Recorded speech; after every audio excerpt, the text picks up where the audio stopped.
You are not lazy. If you were truly lazy, you would be capable of enjoying your idleness. You would be able to sit on your couch, stare at the ceiling, and drift into a pleasant, guilt-free stupor. You would watch the dust motes dancing in a sunbeam and feel a profound sense of peace. But you cannot do that, can you? You are incapable of doing nothing. Instead, you are vibrating. You are humming with a frequency of anxiety so high it feels like static in your bone marrow. You are perpetually exhausted, yet you have done absolutely nothing of consequence. You are mentally sprinting while physically comatose. You are suffering from a very specific, modern, first-world pathology. You are drowning in the pornography of potential. You have become an architect of imaginary lives. You spend your evenings designing the perfect morning routine, curating the perfect Notion dashboard to track habits you haven't started, researching the perfect workout split for a body you haven't moved, and buying the perfect noise-canceling headphones for the deep work sessions you never actually schedule. You are addicted to the pre-work. You are addicted to the feeling of planning, because planning offers the seductive hit of a result with none of the friction of reality. We need to be clinically precise about what is happening to you. This is not poor time management. This is not a lack of discipline. Those are surface-level symptoms of a much deeper rot. This is a neurochemical addiction to the simulation of competence. You have built a psychological fortress where you are always getting ready to live, but never actually living. You are stuck in the lobby of your own existence, aggressively rearranging the furniture, terrified to walk through the door and face the empty room. Today, we are going to dismantle this fortress brick by brick. We are going to drag you out of the hypothetical and into the brutal, jagged edges of the real. We will strip away the self-help platitudes, the that girl aesthetic, and the hustle culture propaganda to expose the biological, sociological, and philosophical machinery that keeps you paralyzed. This is not a motivational speech. Motivation is a fluctuating emotion, a cheap sugar rush that fades the moment you close this tab. We are interested in structural engineering. We are going to perform an autopsy on your inaction to understand why you are allergic to the only thing that actually matters, the work itself. Let us begin. Point 1. The dopaminergic mirage, or why your brain prefers the map to the territory. The myth you cling to is that planning is the first step of execution. You tell yourself that by organizing your tasks, color-coding your calendar, and setting up your environment, you are working. You believe that preparation is a virtue, that measuring the distance to the mountain is the same as climbing it. Here is the deep dive. Neuroscience tells us a devastatingly different story. The human brain is not a truth-seeking machine. It is an anticipation engine. In the 1970s, researchers discovered that dopamine, the neurotransmitter often lazily associated with pleasure, is actually the molecule of desire and prediction. It spikes not when you get the reward, but when you anticipate the reward. When you sit down to plan a project, your brain enters a high-fidelity simulation. In this mental theater, you visualize the completed task. You see the finished novel sitting on a bookshelf. You see the launched business generating passive income. You see your body with six-pack abs. This visualization triggers a massive release of dopamine in the nucleus accumbens. Your brain awards you the chemical sensation of success before you have lifted a finger. You get the neurochemical high of the result without the metabolic cost of the effort. This is the pornographic element. Pornography, in its structural sense, is the consumption of a stimulus that mimics a biological act without the biological consequences or requirements. Planning is productivity pornography. It stimulates the neural pathways of work, the feeling of competence, direction, and agency, without the risk of failure, the tedium of execution, or the pain of criticism. You are chemically tricking your brain into thinking you have slain the dragon, simply because you bought a shiny new sword. In the context of the 21st century, this biological loophole is weaponized by digital tools. Consider the interface of your life. You live in an ecosystem of frictionless design. Notion templates, iPad aesthetics, study with me videos on YouTube with lo-fi beats. These things are designed to feel good. They are designed to make the administration of work feel more satisfying than the work itself. You spend 4 hours researching the best note-taking app. You migrate your entire life from Evernote to Obsidian to Notion to Tana. You tweak the fonts. You add cover images of Japanese minimalist architecture. You feel productive. You feel like a high-performance individual. But you are just a digital janitor, polishing the hallways of a building that houses no tenants. You are building a beautiful cage for a bird that died 3 years ago. The shift requires you to understand that planning is a narcotic. Every minute you spend planning beyond the bare minimum required to start is a minute you are getting high on your own supply. You must recognize that the feeling of readiness you are chasing is a lie. You will never feel ready. You will only feel the withdrawal symptoms of leaving the simulation. Real work feels like chaos. It feels like confusion. If you feel clear-headed and comfortable, you are probably procrastinating. Point 2. The identity foreclosure mechanism and the cult of the person you could be. The myth is that you need to know who you are or what your passion is before you can commit to a path. You believe that you are waiting for a calling, a strike of lightning that will illuminate your destiny. You think that once you find the right thing, the work will flow effortlessly, fueled by the infinite energy of alignment. The deep dive reveals that this is a defensive perversion of identity theory. In psychology, identity foreclosure happens when a person commits to an identity without exploring options. But you are suffering from the opposite, identity paralysis.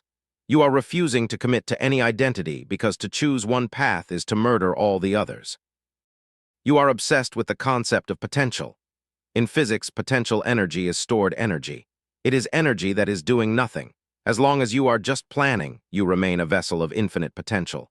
You could be a writer, you could be a coder, you could be an entrepreneur. In your head, you are a quantum superposition of all these successful future selves.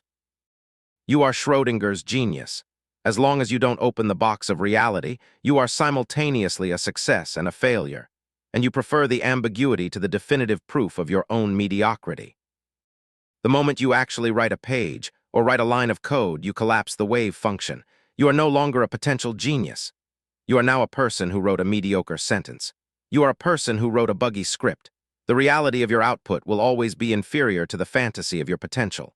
Reality is low resolution, gritty, and disappointing compared to the HD cinema playing in your mind. For a generation raised on the curated perfection of Instagram and the algorithmic success stories of TikTok, mediocrity is a fate worse than death. You see 19-year-olds selling NFTs for millions and 22-year-olds retiring on crypto. You would rather be a promising young person who never started than a struggling beginner who is publicly bad at something. You are terrified of the cringe. You are terrified of being seen trying and failing. This is why you hoard tutorials. You watch 50 hours of coding boot camps but never build the app. You listen to every podcast on health optimization, memorizing the optimal dosage of magnesium threonate, but you never go to the gym. As long as you are learning, you are sustaining the fantasy that when you finally do start, you will be perfect. You are protecting your ego from the evidence of your own incompetence. You are building a theoretical castle in the sky to avoid laying a brick in the mud. The shift is to accept that you must mourn your potential. You have to take that potential version of you out back and shoot them. You have to kill the imaginary genius in your head so the real, clumsy, average person can actually get to work. You must be willing to be bad. You must be willing to be defined by what you actually do, not by what you intend to do. You are not what you plan, you are what you execute. Point 3. The fallacy of future self-optimization and temporal disassociation. The myth is that your future self is a different person, a better person. You tell yourself, I'm too tired right now, but on Monday I'll start fresh.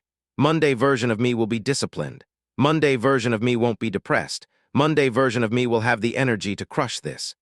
You treat time like a laundry machine that will wash away your character flaws. The deep dive into behavioral economics explains this through hyperbolic discounting and temporal discontinuity. We are wired to value immediate comfort over long-term gain. But more insidiously, we view our future selves as strangers. MRI scans show that when you think about your future self, the parts of your brain that light up are the same parts that light up when you think about a celebrity or a stranger on the street. You literally, neurologically, do not identify with your future self. Because you view future you as a separate, more capable entity, you dump all your responsibilities onto them. You treat your future self like a highly paid, abused personal assistant who is going to come in and clean up the mess you made. You say, I'll do it tomorrow, not realizing that when you wake up tomorrow, you will not be future you. You will still be present you. You will wake up with the same brain, the same fatigue, the same anxiety, and the same lack of dopamine. You are trapping your future self in a debt cycle of your own laziness. In the Gen Z context, this is exacerbated by the reset routine culture. We are obsessed with the idea of the clean slate. We binge-watch videos of people cleaning their apartments, restocking their fridges with organic produce and waking up at 5, a.m., believing that if we can just replicate that aesthetic, our internal chemistry will change.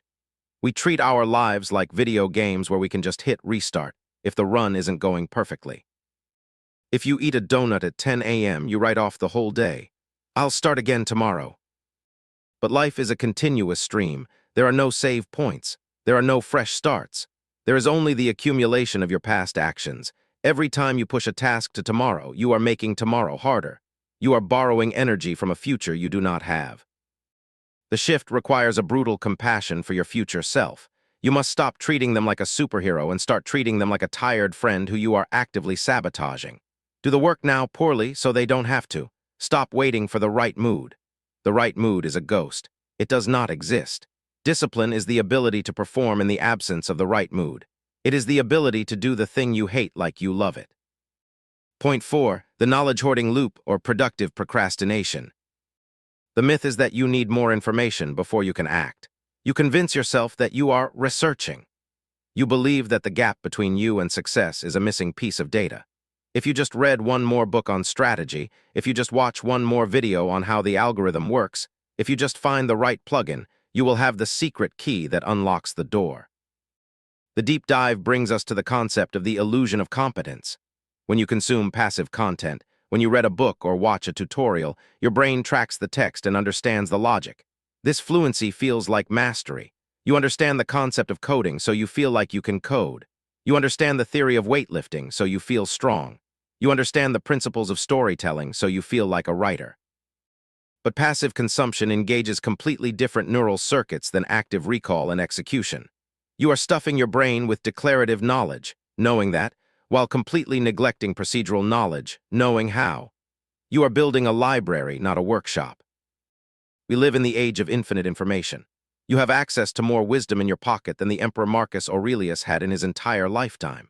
If information was the answer, you would already be a billionaire with six-pack abs and a zen state of mind. The problem is not a lack of information. The problem is the obesity of information. You are mentally obese. You are gorging on data to numb the hunger for action. You are consuming how-to content to avoid the terrifying reality of doing. This is just-in-case learning. You are hoarding knowledge for hypothetical scenarios that may never occur. You are learning how to scale a business to $10 million when you haven't even made your first dollar. You are preparing for a battle you haven't even enlisted for yet. It is a safety behavior. As long as you are learning, you are technically working on your goals. But you are safe from the judgment of the market or the world. The shift is to switch to just-in-time learning. Do not learn anything until you are stuck on a specific problem that requires that specific answer. Stop reading business books until you have a product to sell. Stop watching tutorials until you have the IDE open and the code is broken. Ignorance is not your barrier. The illusion of knowledge is. You need to starve your curiosity and feed your output. Point 5. The aesthetic of burnout and the fetishization of fragility. The myth is that you are burned out and need self-care. Now, let me be extremely clear. Clinical burnout is real. It is a medical condition. But for many of you, what you call burnout is actually rust out. It is the exhaustion of underutilization. It is the spiritual decay of boredom. The deep dive into the psychology of energy, referencing thinkers like Byung-Chul Han in The Burnout Society, reveals that humans are not batteries. We are generators. We do not store energy. We create it through engagement.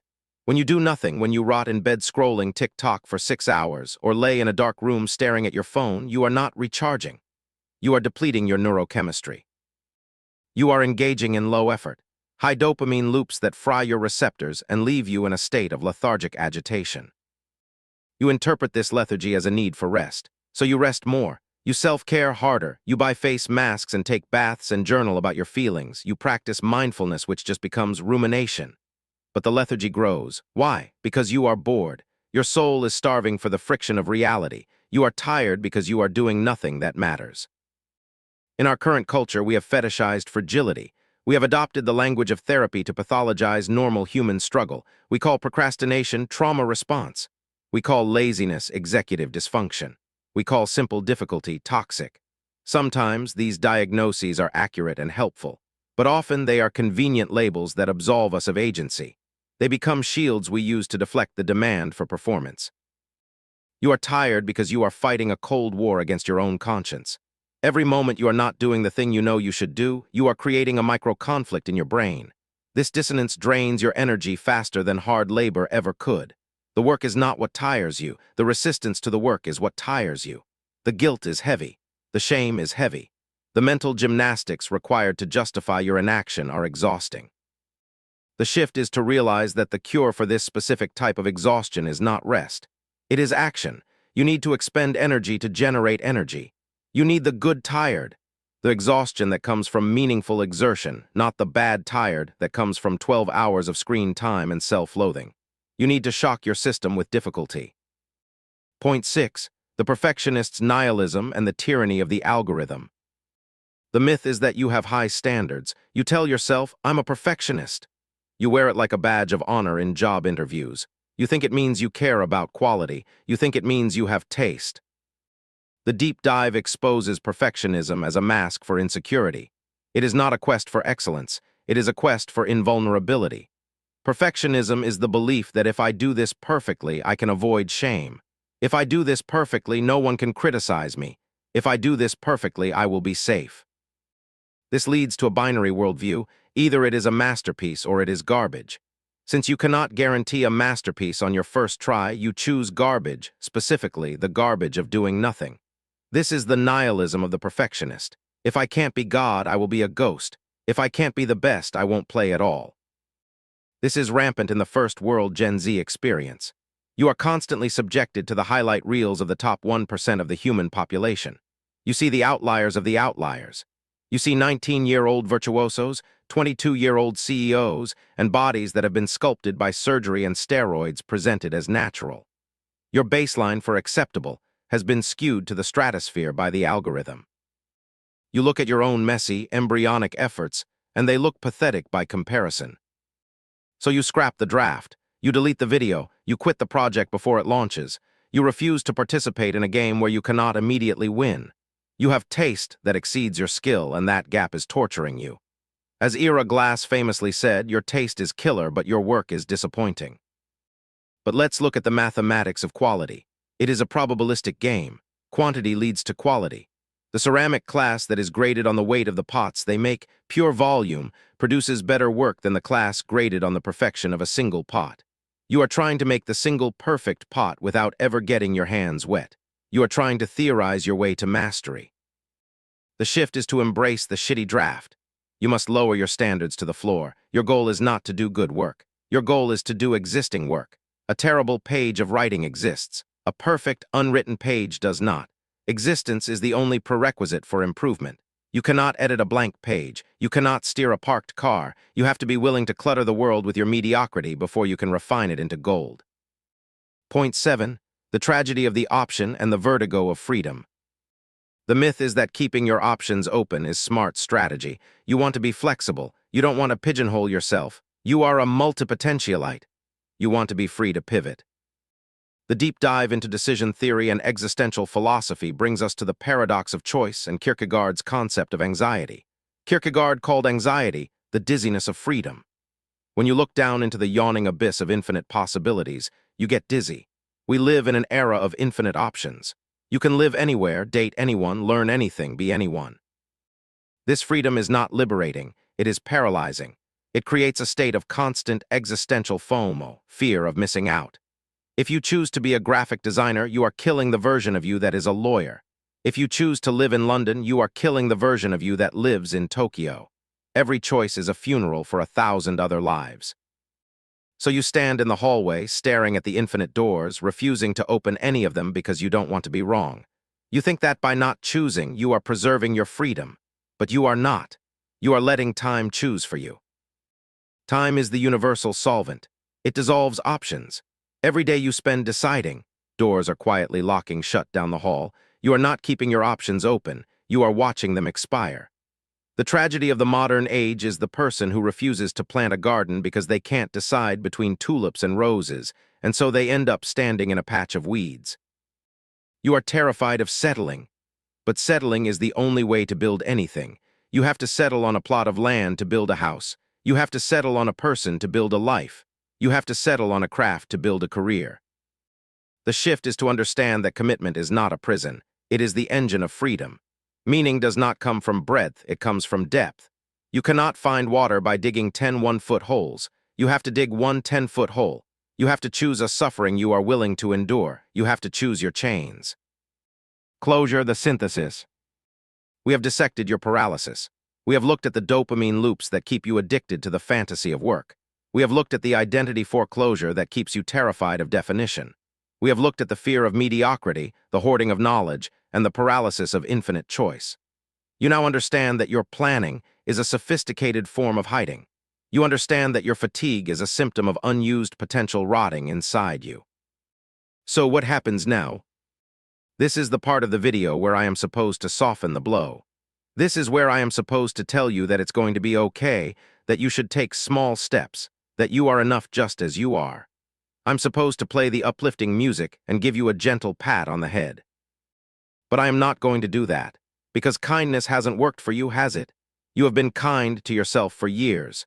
You have gentle parented yourself into stagnation. You have accepted your own excuses so many times that they have become the walls of your prison. Here is the ultimatum. You have two choices, and they are binary. There is no middle ground. Choice 1, you continue as you are. You keep buying the notebooks. You keep watching the videos. You keep planning the life you are going to live someday. You stay safe. You stay uncriticized. You stay potential. And slowly, quietly, the years will grind you down. The bitterness will set in. You will become one of those spectral figures who haunts the comment sections of the internet, critiquing the people who actually entered the arena, telling yourself that you could have done that if you only had the time, if you only had the chance. You will watch your friends surpass you, not because they are smarter, but because they were brave enough to be bad at something. You will die full of potential, which is another way of saying you will die having never really lived.